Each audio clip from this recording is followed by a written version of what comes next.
Hello दोस्तों, आप लोगों का स्वागत है आज की वीडियो में। आज हम देखेंगे जीएसटी के अंदर रजिस्ट्रेशन हम कैसे करें। ठीक है, फर्स्ट ऑफ ऑल आपको जीएसटी की साइट पे जाना है।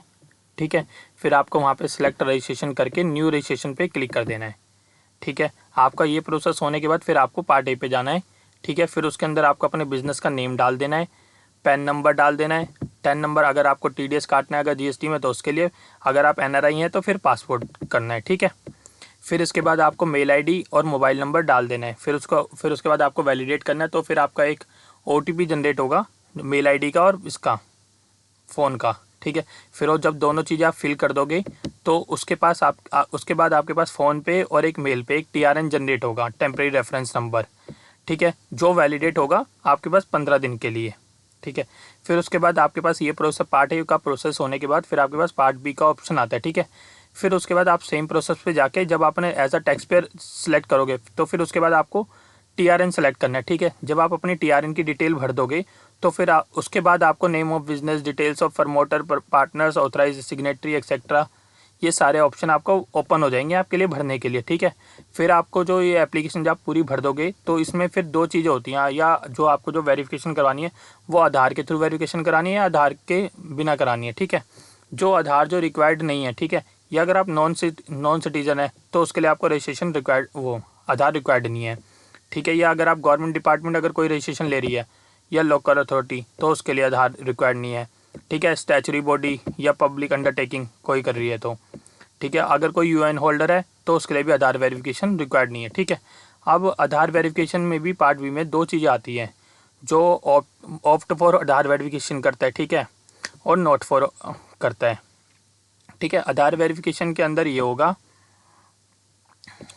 जिन्होंने ऑनलाइन वेरिफिकेशन अपनी करा ली, ठीक है, उसका तो फिर कुछ नहीं है। ऑनलाइन आधार वेरिफिकेशन होने के बाद फिर आपको आधार वेरिफिकेशन वेरीफाई सक्सेसफुल का मैसेज आ जाएगा।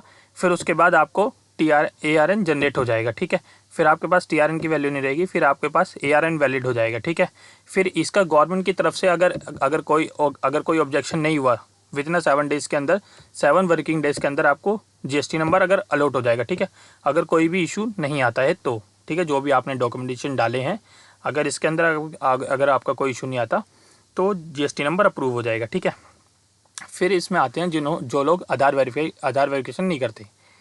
ठीक है, यह जिनके पास आधार नहीं होता तो बाकी अदर डॉक्यूमेंट्स उनको डालने पड़ते हैं। ठीक है, नहीं तो अपनी उनकी वो फिजिकल वेरिफिकेशन होती है वहाँ पे। ठीक है, अब इसमें आते हैं जिन्होंने आधार तो ऑप्ट कर लिया बट वो वेरीफाइड नहीं हुआ। ठीक है, Aadhaar verification will be there in a PVR, यानी कि PVR मतलब फिजिकल वेरिफिकेशन फिर एक होती है। ठीक है, इसके अंदर फिजिकल वेरिफिकेशन के अंदर ये होता है कि जो वेरिफिकेशन के बाद आपका ARN जनरेटेड होता है। ठीक है, और फिर वेरिफिकेशन में ये होता है कि आपके पास ऑफिसर आके आपको विजिट करेगा वहाँ पे।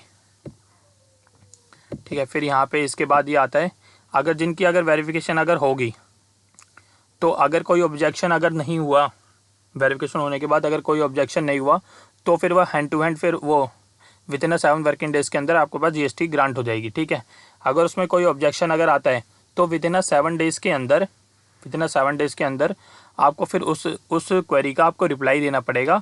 देन उसके बाद जब आप वो रिप्लाई सबमिट कर दोगे या एप्लीकेशन रिजेक्ट होगी या एप्लीकेशन अप्रूव हो जाएगी। ठीक है, अगर एप्लीकेशन अप्रूव होएगी तो आपके लिए RC इशूड हो जाएगी। ठीक है, आपको उसी टाइम पे। ठीक है दोस्तों, फिर मिलते हैं नेक्स्ट वीडियो में।